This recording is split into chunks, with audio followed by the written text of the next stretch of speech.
Bienvenue à Mirambel, une petite ville médiévale située dans le Turolense Maestrazgo. Mirambel est située entre les murs à 900 mètres d'altitude et compte 116 habitants selon le dernier recensement, 2019. Le nom de Mirambel est composé de « miroir » du latin, qui équivaut à « admirer » et « cloche » en catalan ou valencien, qui est « beau », donc « beau look ». Ceux qui la visitent pour la première fois sont émerveillés par le portail des religieuses et ses toiles du mur à patine siècle. Dans ces rues reste l'empreinte des Templiers et d'autres événements historiques tels que les guerres carlistes.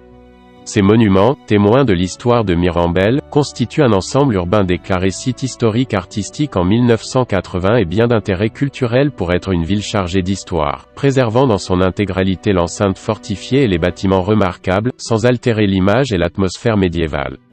Son origine est située dans une colonie musulmane conquise au XIIe siècle par Alfonso II, bien que dans cette région il y ait des preuves de l'existence de colons préhistoriques et de peuples ibériques. Alfonso II remettra la ville à l'ordre militaire du Saint-Rédempteur, qui à son tour transférera le pouvoir à l'ordre du Temple, pour finalement appartenir à l'ordre de l'Hôpital. De nombreux bâtiments reflètent encore l'importance que Mirambel atteignit au Moyen GE, car c'était un noyau stratégique en raison de sa position frontalière.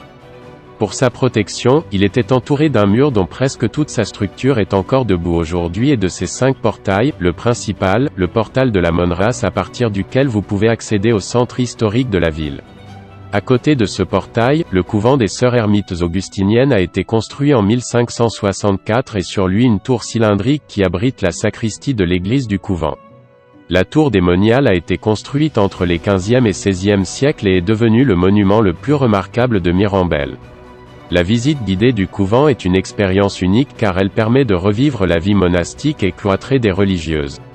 Aussi depuis la cellule de la mer supérieure, à travers ses treillis artistiques et emblématiques, vous pourrez contempler la majesté de la rue principale.